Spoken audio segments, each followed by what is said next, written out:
Thank you. A couple quick reminders before we get started. Today's Commissioners Forum, as well as all 17 team press conferences, will be live on ACC Network Extra and, of course, on demand. ACC Network is covering all 3 days of this year's event. Similarly, transcripts will be provided by ASAP Sports. We hope you find those helpful. For those of you seated at the various media tables, there's a document with a QR code that will take you to our website. There's a ton of materials and resources there. We hope you will utilize those, and certainly let us know if there's anything we can do to assist you during your time here. If you haven't already, please silence all electronic devices. And we will begin today's Commissioners Forum with a video followed by remarks from ACC Commissioner Jim Phillips.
Exhilarating. Good way to start Tuesday morning.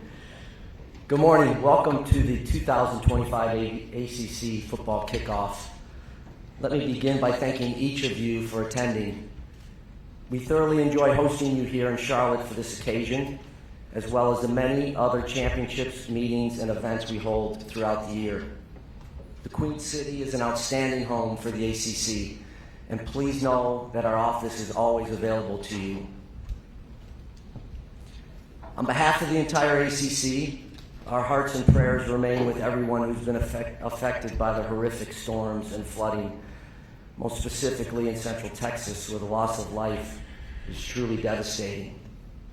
We will continue to keep the family and friends of loved ones in our thoughts, and I ask that you join me in a moment of remembrance.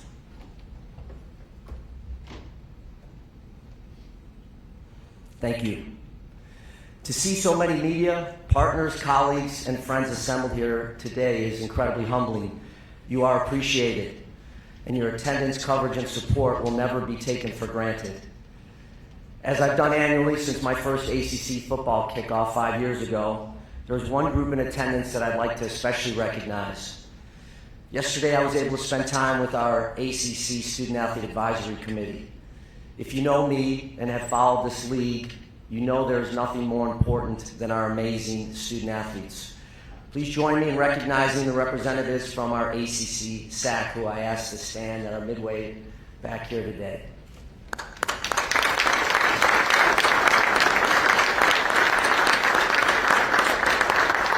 They remain the best and brightest student athletes in the country, I promise you. Before I look ahead, it's important to reflect on the past year and what was accomplished both within the ACC and nationally. Beginning last July and throughout the year, we seamlessly integrated our 3 newest league members. Our national footprint, present in each of the 5 most populated states and having 4 of the 10 largest television markets, will continue to serve the ACC well. During the 2024 Summer Olympics in Paris, athletes from ACC institutions combined to win 102 total medals, the most of any conference, including the highest number of golds. Current and former student athletes from a total of 13 different schools won at least 1 medal, and Stanford athletes led all NCAA schools with a school record 39. The partnership with Disney and ESPN was only further strengthened this past year.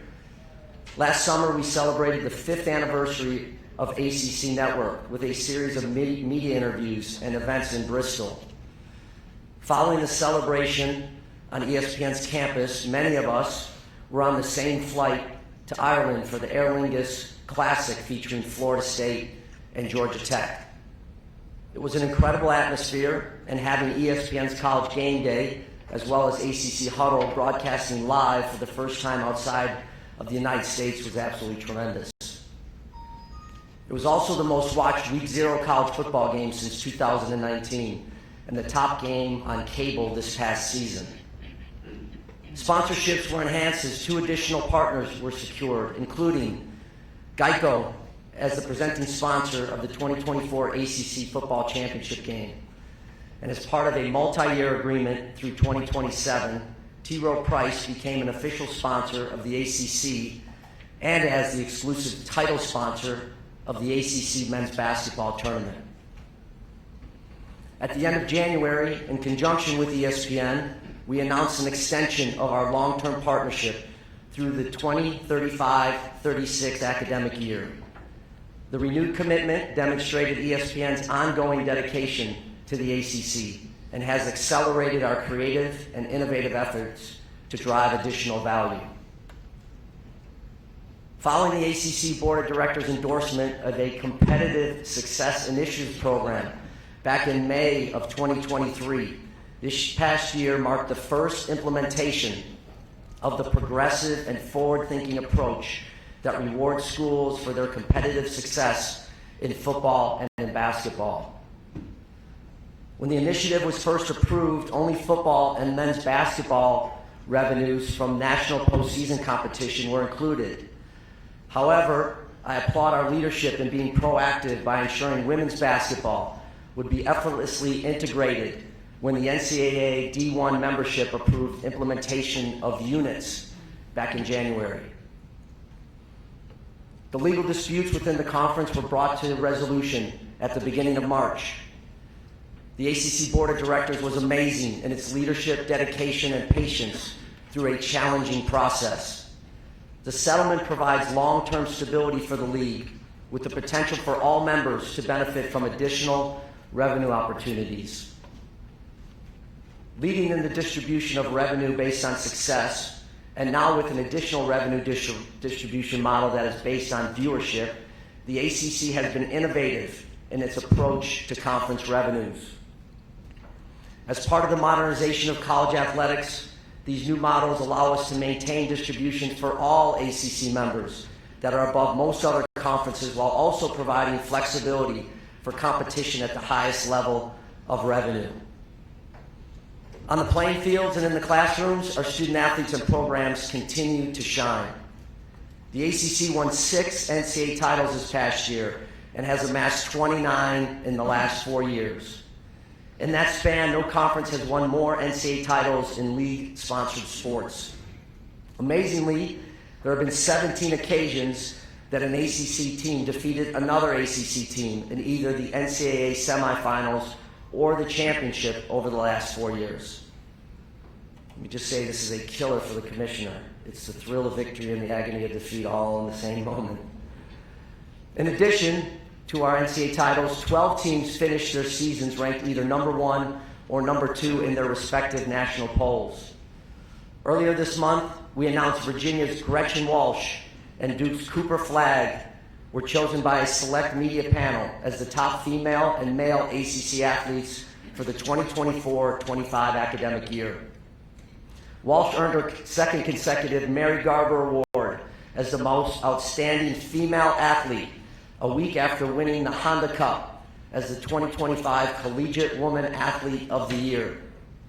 Flagg, the consensus men's national player of the year and the top pick in June's NBA draft, earned the Anthony J. McKevlin Award as the premier male athlete.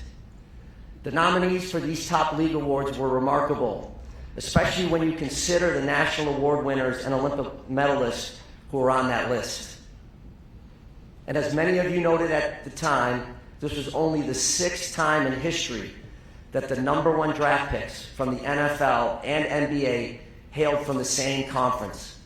ACC's Cam Ward of Miami and Cooper Flagg. Beyond athletics, our member institutions remain national leaders in academic metrics, including U.S. News World Report's best colleges, NCAA graduation success rates, and academic progress rates. Let me be clear. To the ACC, academics and graduation continue to be cornerstones and a significant point of differentiation.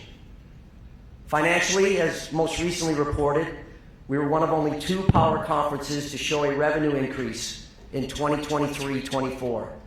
We had the highest gross revenue ever reported for the league at over $711 million.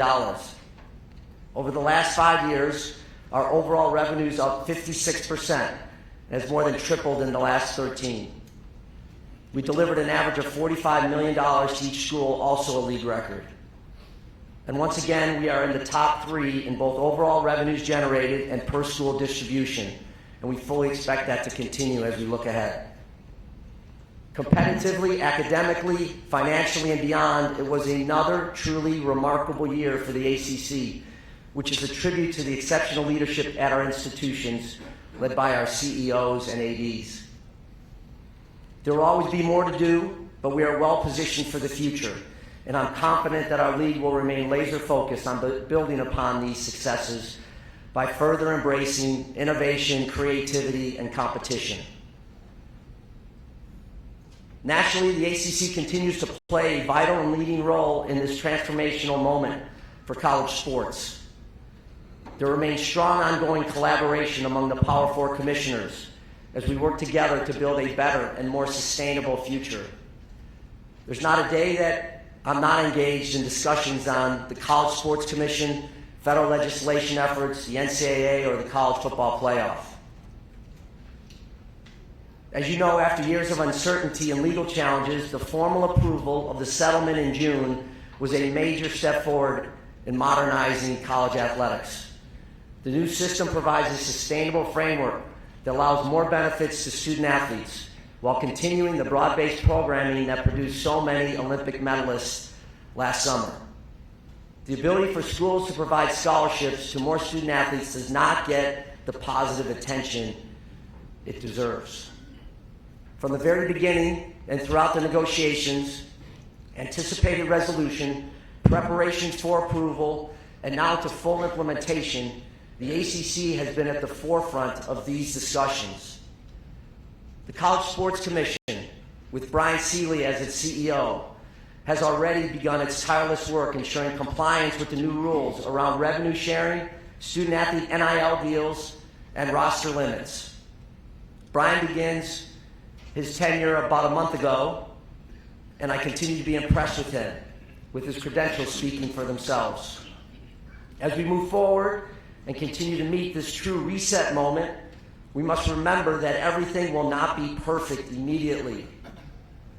We know we must get this right, which we take very seriously. We're being thoughtful about every detail and are committed to progress through learning, adapting, and strengthening the model to support and protect college sports for generations to come. And the obligation to get this right is one the entire industry shares, from me and my fellow commissioners to university presidents, athletic directors, and coaches. We have to commit to structure, exercise restraint, and be intentional about resetting the culture of college athletics. Without question, there's still significant work to be done, but we must acknowledge that collectively we are truly in a better place, and we have a responsibility to make it work in the future. With that said, we also need Congress to act. We will continue to push for federal legislation that will support our efforts to ensure a uniform, stable, and legally sound future. Recently, a bipartisan group of Congress members sponsored the SCORE Act, designed to address issues that threaten college sports, but cannot be solved in the legal settlement in June. Creating a national standard, as opposed to state-by-state differences, codifies the student-athlete's right to earn money for their NIL and is paramount importance in ensuring that all institutions are operating under the same law. The Act also clarifies rulemaking authority around the central tenets important for the continued integration of college sports in the higher education setting. As an example of the threats the system faces, college sports cannot withstand repeated one-off legal challenges to eligibility rules that further separate athletic participation from the institutional academic mission. Not only is it philosophically contrary to the educational mission of our institutions, but continued extensions of eligibility threaten the opportunities for the next generation of college student athletes. As you know, there are many issues addressed in this comprehensive bill, and I applaud the engagement of our national leaders and look forward to our continued progress. As we further implement the many aspects of the new model, we also remain focused on working with the NCAA and President Charlie Baker on critical matters including the future of NCAA governance, a discussion that has been ongoing for several years, dating back to my service on the Constitution and Transformation Committees. The NCAA Board of Directors, chaired by Virginia Tech President Tim Sands, and the NCAA Board of Governors, which I have the privilege of serving on, are focused on the future structure. Following an incredibly successful first year of the expanded college football playoff, we are looking forward to the future of this premier event. Earlier this spring, we adjusted the seating and bye policies for the upcoming season, which were absolutely in the best interest of college football. The decisions were important to guarantee the 5 highest-ranked conference champions a place in the playoff while also recognizing performance on the field during the entire regular season via straight seeding. Conversations regarding the CFP structure beyond the upcoming year are ongoing, and I sincerely appreciate the collaborative spirit in which we are moving forward. We may not always agree, and at certain points we have had some strong disagreements. But we all recognize the importance of coming together to find a solution that is truly best for all of college football. Fairness and access are paramount, just as they are in all other college sports postseasons. As I begin my remarks about the upcoming ACC football season, I want to announce 2 specific conference policies that will be implemented this fall. In the sports of football and men's and women's basketball, our conference has elevated its expectations around court and field safety. Members are required to continue developing event security plans which will now include a review by a third party independently, and to ensure that only participants, coaches, officials, and authorized personnel are allowed in the competition area before, during, and at the conclusion of any competition. The plan may allow spectators to access the competition area following a contest, but only after the visiting team and officials have safely exited the area. With the elevated safety expectations, there's critical importance to ensure that adequate time for all members of the visiting team to safely leave the field of play. In addition to these elevated expectations, there is a corresponding fine structure in place should a school have a breach in this new policy. Similarly, in the sports of football, men's and women's basketball, as well as baseball, the ACC will implement a player availability reporting policy for each conference game. In football, an institution will submit an availability report 2 days before each league game, with updates 1 day before and on game day. All submitted reports will be publicly available on the ACC.com. This decision is directly connected to our ongoing commitment to best protect our student athletes and our multifaceted approach to addressing the effects of sports wagering. In this case, it will alleviate pressure from entities or individuals who are involved in sports wagering that attempt to obtain inside information about availability from players, coaches, and other staff. Safety has always been taken seriously by this league, and I applaud our schools for further enhancing and formalizing these important measures. We are now 32 days away from week 0 and the start of the 2025 ACC football season, and 37 days from arguably the most compelling week 1 in college football history, and in ACC football history, that is. Last spring, we welcomed 3 new coaches in North Carolina's Bill Belichick, Stanford's Frank Reich, and Wake Forest's Jake Dickert. Collectively, this is a veteran group of coaches with multiple national championships and Super Bowl rings.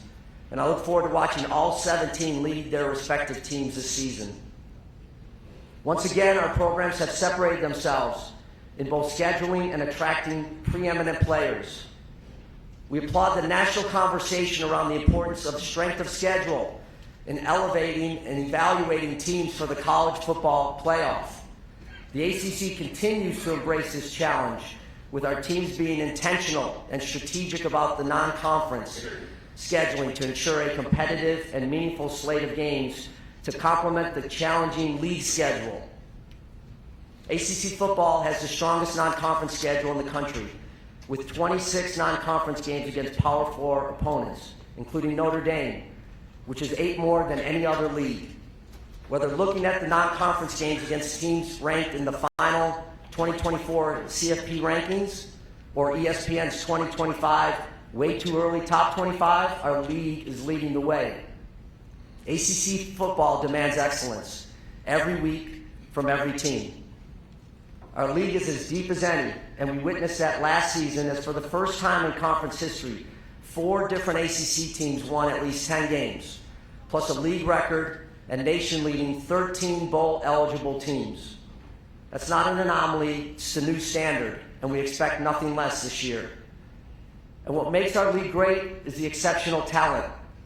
The ACC once again stands out as the conference of quarterbacks, and the numbers speak for themselves. This year's group is as deep and talented as we've seen in years, with elite signal callers, many here with us this week. But it's not just about quarterbacks. This league is loaded with explosive playmakers on offense, game changers on defense, and we all know the value of special teams in this league. There's not enough time to outline all the meaningful games and rivalries that will take place this season. However, there's no question all eyes will once again be on this conference. During week 1, we're the only league to compete across 5 days, Thursday through Monday, and we will once again anchor Labor Day weekend on Monday night with North Carolina playing host to TCU. Our teams will also play nation-leading 7 Power 4 opponents in week 1, all of which who have won at least 9 games this past season. Throughout the regular season, ACC football is set to dominate Friday nights, A league record and nation-leading 12 games are scheduled and will feature 12 of our 17 programs. Fans will never miss a minute of action as our ESPN, ACC Network, and CW partners will once again cover our teams throughout the entire season. Starting next week, ACCN will embark on a 3-week road trip previewing all 17 ACC programs with 60-minute shows that air in primetime each weekday. As I said before, being one of only 3 conferences with its own network is a differentiator. And in this case, Road Trip is unique to the ACC, as it's the only college conference network to have this preseason programming. ACC Huddles continues to be another quality initiative, which since 2001 has traveled to the site of the ACCN primetime game. Beginning this season, we're thrilled to announce that ACC Huddle will now travel to the marquee ACC game each week, beginning with number 6 LSU at number 2 Clemson in week 1. The ACC regular season promises to be a relentless battle as teams will once again compete for the opportunity to earn a coveted spot in the ACC football championship game played at Bank of America Stadium right here in Charlotte. This game continues to stand as one of college football's premier events, features the top 2 teams in the ACC, and consistently delivers riveting moments and national significance. In the first 20 games, 14 different ACC programs have competed for the title, more than any other Power 4 conference, a reflection of the depth, balance, and strength that defines ACC football. And make no mistake, this event has major national implications. In 10 of the last 13 seasons, the game's winner has reached the college football playoff or national championship game. Last year, for the second time in league history, both of our participating teams earned a spot in the CFP, making the ACC one of only 3 multi-bid leagues. Please enjoy the next 3 days as you talk with our outstanding coaches and student athletes that are ready to accomplish greatness. I truly believe there's not a more exciting collection of teams in the country than in the ACC.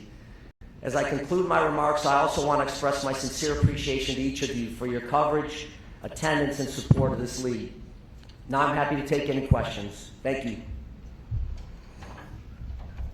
All right, we're going to open it up for questions. We'll get to as many as we can here before our time is up. We're going to take our first one from over here on the left center aisle.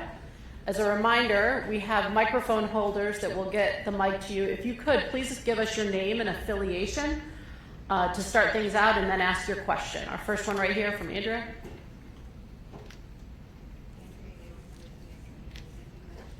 Collaboration with other commissioners, yet there have been disagreements, as you mentioned, some of them becoming public over the last few weeks, whether it's the playoff or some other things that are going on in collegiate sports. Your approach has been different, though you've not been public about perhaps some of those disagreements. I'm wondering why you've taken this approach and why do you feel that approach is best? Good to see you, Andrea. I appreciate the question. I've always tried to be part of solutions and collaboration. I think some of those things aren't really meant for the public, some of those private conversations. I think all of us have a responsibility to our conference, and I certainly feel that way each and every day about the ACC. But I also know that I have a responsibility to the enterprise.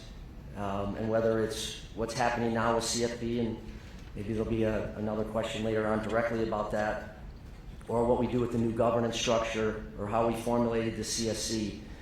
I think I'm pretty strong in my convictions and try to bring people together and understand that the best way to get a deal done is to make sure that maybe you have to relent a little bit, maybe you have to give up a few things, but keep your eye on whatever it is you're trying to achieve. And I'm thankful for that. I really am, and we'll continue to lead in that manner. Protect the ACC, but also try to do what's right for college sports. As a quick follow-up, you mentioned the CFP, and that's where a lot of the disagreements have been. What is the ACC's position about where you want to see an expanded playoff, and there's, as a follow-up to that, there's been conversation about perhaps staying at 12. How would you feel about that? So I think some of my comments have been public relative to the CFP. I've always believed in rewarding conference champions.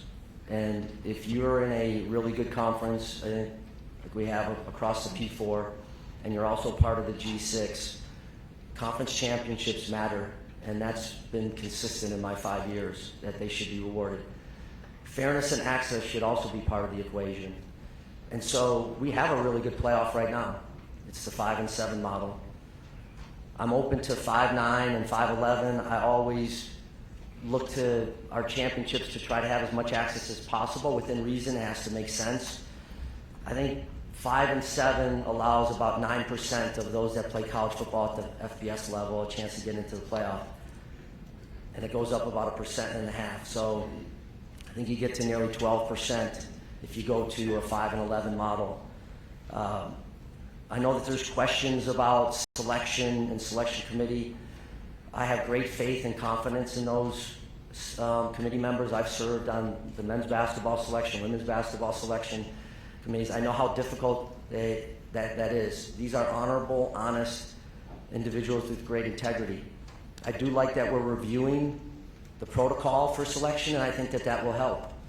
But I want to stay committed to access and fairness to all of college football, not only the ACC, and protect our AQ. So I look forward to our ongoing conversations, and I understand why other leagues feel differently about positioning of the future format. So we'll look forward to some of those ongoing conversations.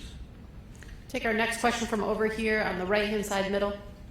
Jim, David Teal with the Daily Press and Virginia Pilot. You mentioned a fine structure for schools where security breaches occur with court and field stormings. What is that fine structure? It's 50,000, 100,000, and 200,000. Those will accumulate through 2 seasons in football and basketball. Maybe there's another sport that has an issue. So those will be compiling. They'll go to the postgraduate scholarship fund, and that's where those dollars will be deposited. But I think paying closer attention there, David, is something that we've done privately. We haven't been as publicly about it. It's time. We're seeing more and more of that happen. And I'm seeing it more and more. We're seeing it more and more in basketball. It seems to happen a lot to Duke and North Carolina. We have to protect those student athletes in across all of our 18 programs. So that, along with a independent third party that reviews our safety protocols, is I think an important step for the league. I'm going to take our next question from the second row over here on the right. Hey, Jim. Luke Teacock, Raleigh News and Observer. In addition to CFP, we've also been discussing and tabling repeatedly NCAA tournament expansion, basketball, men's basketball, women's and women's basketball. Has your position on that changed at all? Is that a bargaining chip as you work through these CFP issues with the other conferences? Thank you, Luke. Good to see you this morning. Basketball is the crown jewel of all of our championships, I think. CFP certainly is really important and draws an awful lot, ends up being a financial engine for all of us. But I think the country really enjoys March like nothing else. So we have a responsibility and obligation to protect it. It's in a really good spot right now at 68. We've had the iterations from 48 to 64 to 68. I like what we're doing, Luke, as it relates to looking at it, reviewing it, talking to coaches, talking to student athletes. Logistically, it has to make sense. The compression of when tournaments finish, and then when you have the Masters, which obviously with a partner like CBS, you're not going to change that. Only allows you a certain amount of time to get these games in. So you can't hastily expand the tournament if you haven't looked at that and player safety and number of games and what it would mean for travel and how you would work those additional 4 or 8. But as I said earlier, I always like additional access for teams and for schools when it's the right time and when it's the right tournament and format. So we'll look at it. Overall, I would say, as I've talked with our coaches and listened to some of the feedback, Our men's coaches are more in favor of expansion. Our women's coaches are more against expansion. So it's almost like a split in the conference as it relates to that. So we'll continue to work with Charlie Baker, who I would say this, we have every other week with the Power 4 commissioners call, and Charlie joins us for a portion of that 90-minute call. And he always gives us an update on that, and he continues to do that. We have an upcoming call next week. I think it'd be difficult to push it through this year if it expands. Who knows? There's still time to do that, but I want to do it in a really thoughtful, measured way. Take our next question from the second aisle on our left. Hey, Jim. David Hale with ESPN. I know you talked about the toughest non-conference schedule of any conference, but Big Ten has made a big thing about their 9-game conference play. The SEC is discussing that. Do you feel solid that the ACC should stay at 8? Do you feel like it would need to go to 9 if the SEC goes to 9? And how does that, if they go to 9, how does that affect the ability to schedule big-time games? Good morning, Dave. Good to see you, as always. We have discussed 9. We discussed 9 several times in my 5 years as commissioner. The group has always felt that at the end of the day, those non-conference games have really been good for the league, and we have really scheduled well. So it isn't as if our league has just kind of looked aside about strength of schedule. They have. If you go to 9, if the SEC ends up going to 9 and maybe we end up going to 9, I think there's a few challenges. Those rivalry games that we really enjoy, I think that the fans really enjoy, I think some of those go away. And it now focuses more on everybody's conference schedule than it is a mix of conference schedule and non-conference.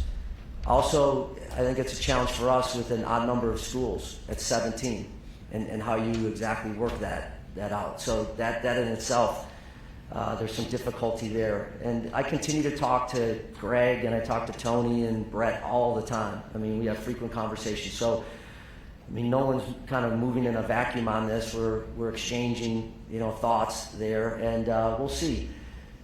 At the end of the day, I like where our league is. I like where we're at in 8 games, because we're playing the type of caliber that I described, 26 really good non-conference games. But we'll adjust if we have to, and I think all of this remains a work in progress. Stay that same place right over there. Bill? Jim, you meant David kind of stole my question, so he asked it first, so I'm going to try to spin it a different one. Yeah. With that non-conference schedule that you have, what are your thoughts on how to balance in strength of schedule? There's a lot of talk about strength of schedule metrics. How do you balance that in with the talk of, if you go to 9 games, would these games be discouraged that you're playing in week 1? So I give Rich Clark and the CFP a lot of credit. We've pushed them to. It's also been the commissioner's wishes to really look at strength of schedule and what that metric and how that metric is used in the evaluation and ultimate selection of the CFP.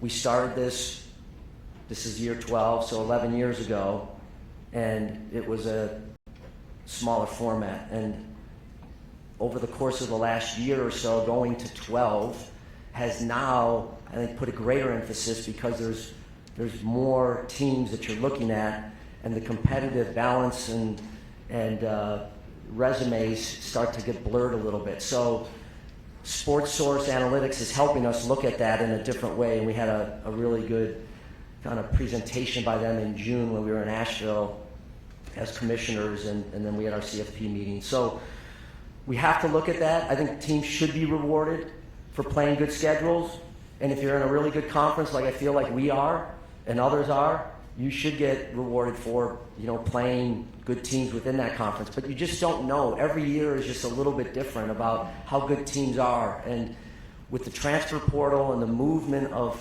student athletes from one school to the next, it's more and more difficult to really predict how teams are going to be until they start to play. So it's a important element that there's clarity about strength of schedule and strength of record in the selection process. So we'll see kind of where that ends up going. But now is the time to kind of get that right, and that may push us one way or the other with a new, with a change in format, or to maybe 11 or 7, or 9. So we'll see what happens moving forward. I'm going to switch over here to the right-hand side, third row. Kenton Gibbs, Locked On Podcast Network. In terms of the NIL conversation, it is moving in a direction with the executive orders and all that coming down, that there seems to be a very clear delineation on whether or not the players are classified as student athletes or employees. Are you for or against either one of those labels, and where do you fall in that conversation? Yeah, thank you. Nice to see you this morning, Kevin. Appreciate the question. Well, one of the major facets that we're looking at in the SCORE Act is this reaffirmation that these are student athletes, that these aren't employees, along with the national standard, some legal protection from the onslaught of lawsuits. I had a chance yesterday, as I described, to talk to our student athletes. They understand it. They understand. I haven't had one student athlete come up to me to say that they want to be an employee. I think they appreciate being in college, going to school, working critically hard to earn a valuable degree, and playing a sport at the highest level. It's wonderful that we can now pay our student athletes. I think it's fantastic. How that distribution comes out and who gets those dollars, etc., those are still to be determined by schools. But that's the next step in I think the modernization of college sports, is to get that reaffirmation that these indeed are student athletes. Thank you for your question. We're going to go all the way on the left-hand side. Thanks. Brian Murphy with WRAL. Commissioner, can you assess the rollout of the College Sports Commission, how it's launched, and then obviously the guidance specifically about NIL? Does the ACC support that current guidance, and do you expect legal challenges if that guidance stays in place? CSC, Brian? Yeah. Listen, I think Brian C.'s done an amazing job in 3 weeks. I really do. This thing has happened fast. He's absolutely the right person based on his background at the Department of Justice and Major League Baseball. But I think there's some really important elements.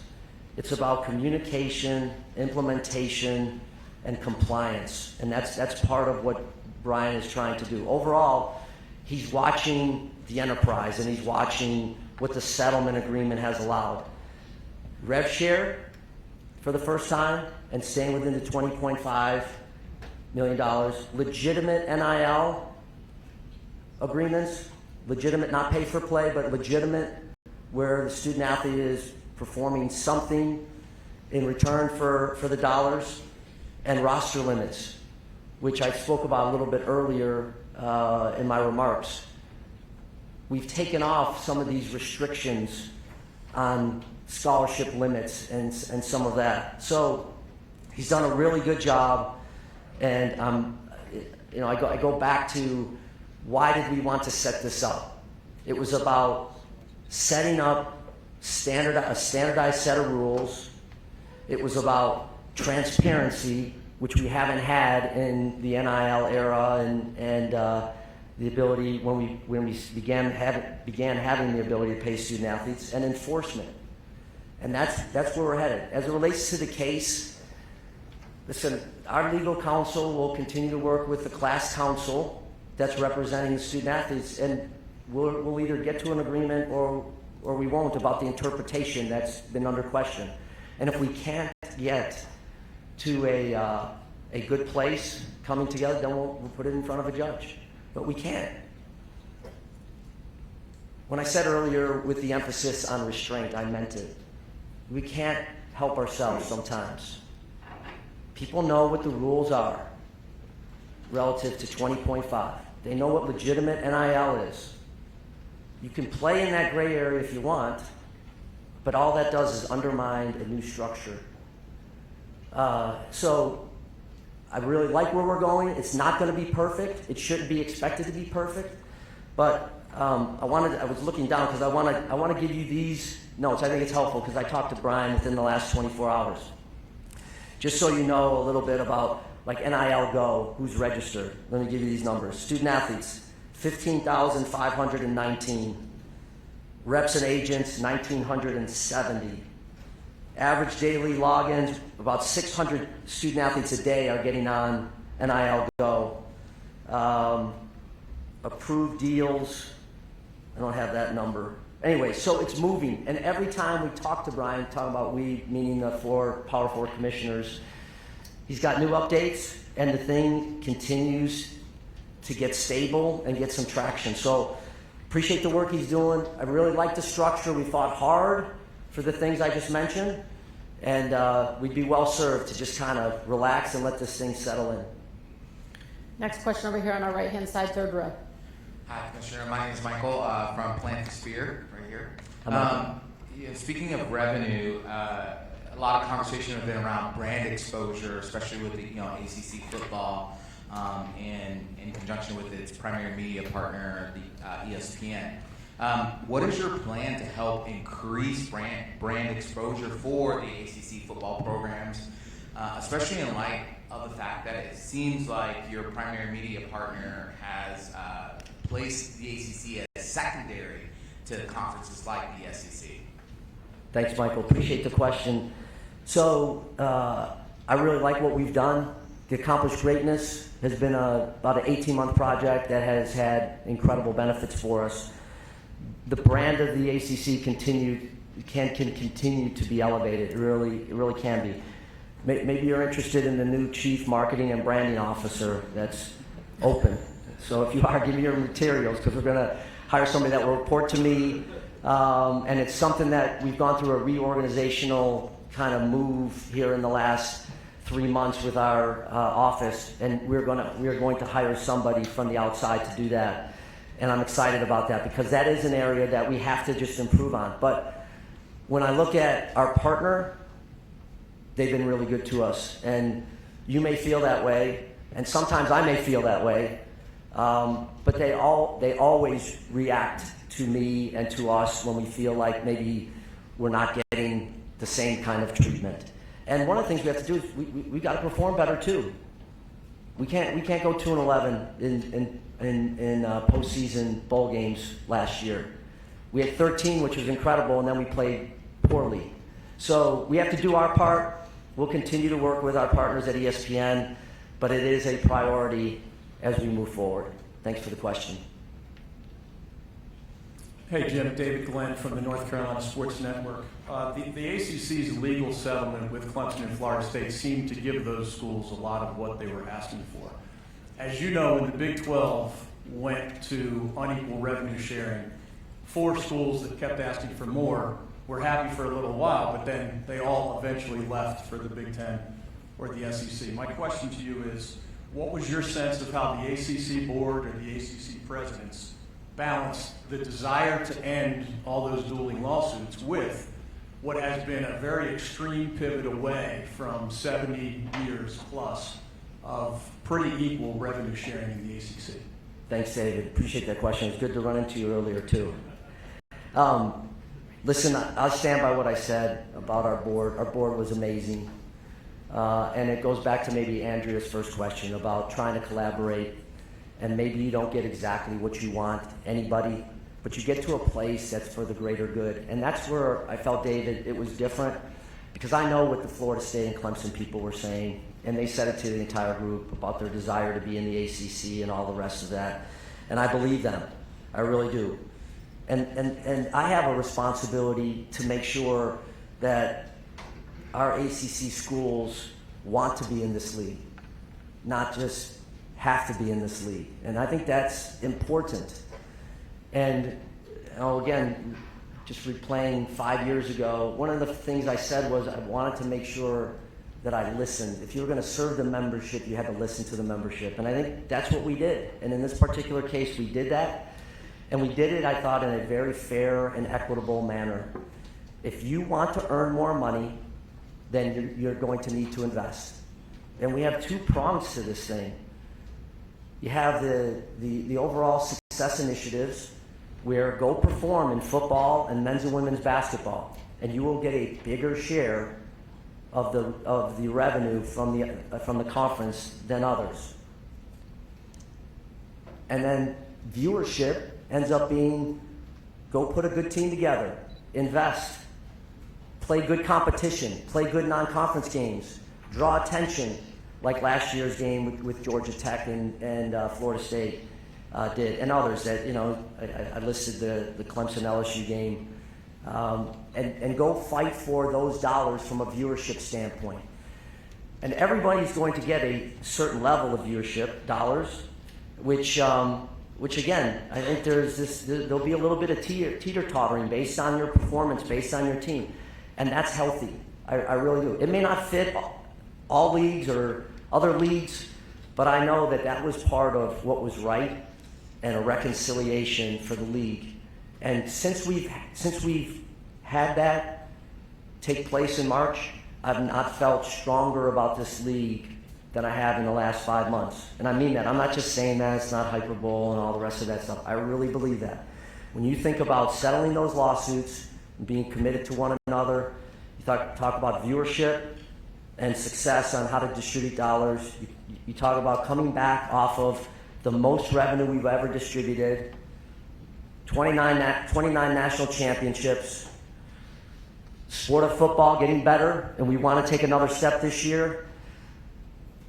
The league is situated nicely right now. Difficult, bumpy, challenging. But let's not let a lazy narrative from a standpoint of people not moving on and understanding kind of where we're going. I feel like the league has earned that. Nobody gave that to us. We were steady.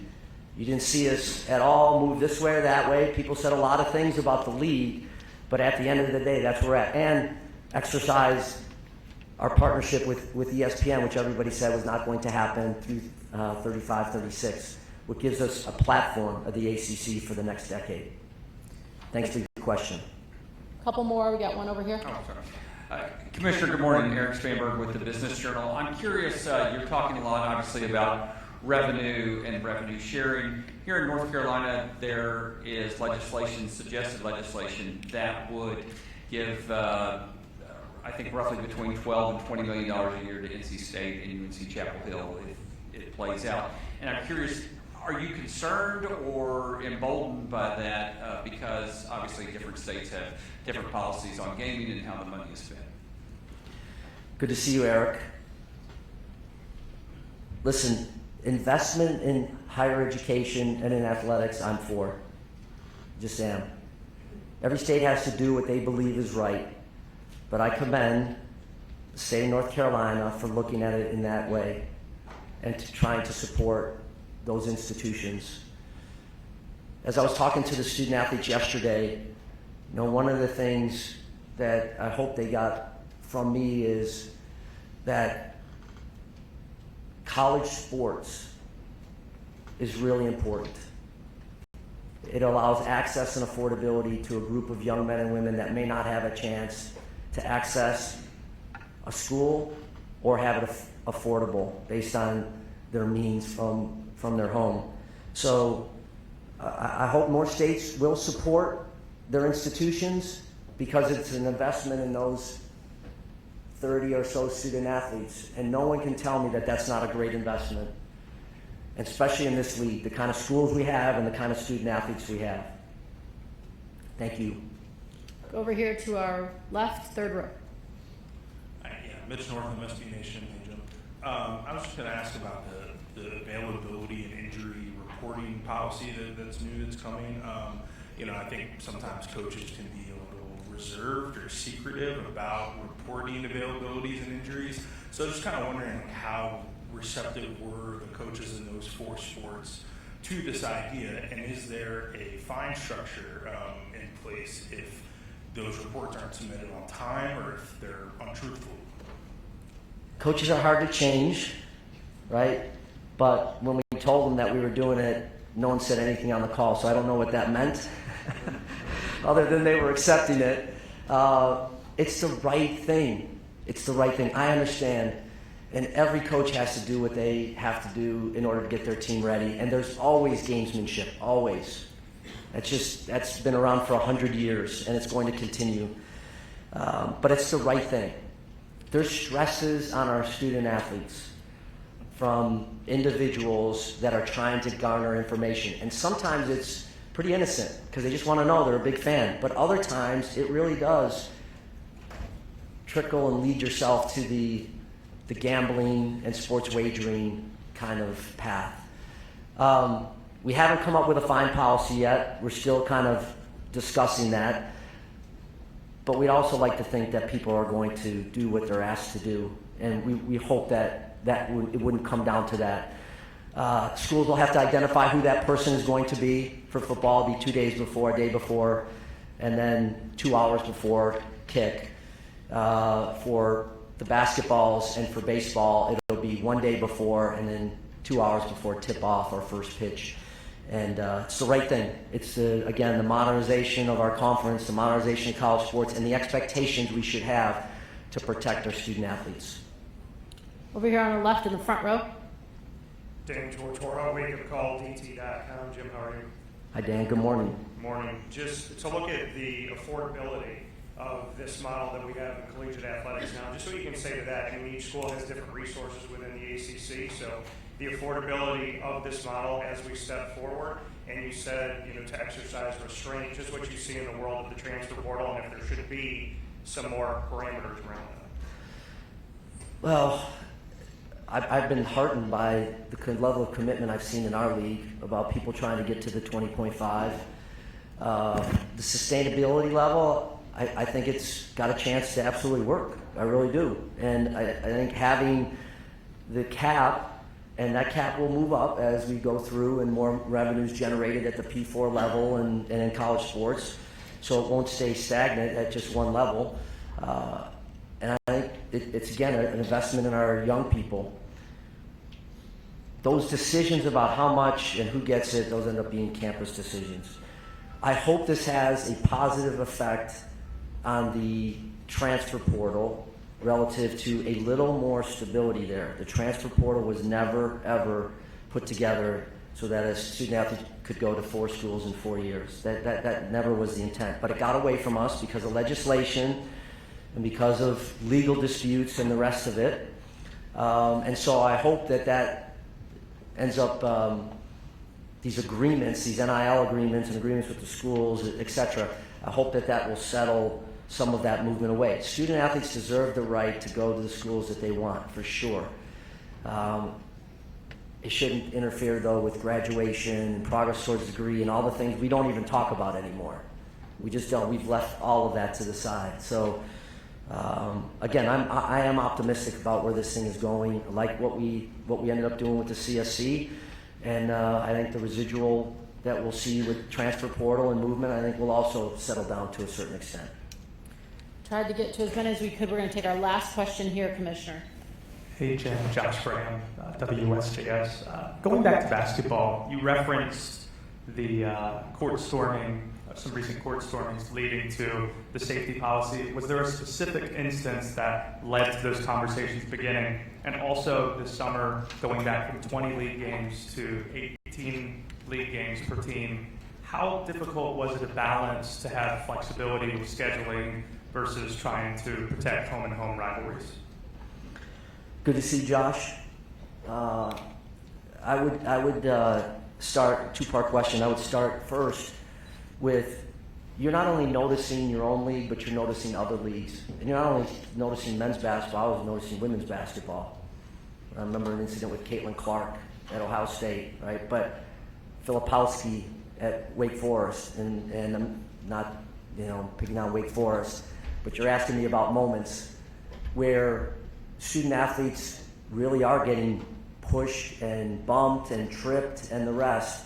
And then this past year, when I saw it early on in the year, especially a couple of the league games, but then noticing across the country some of the activity that were going on. So that really spurred this idea of safety.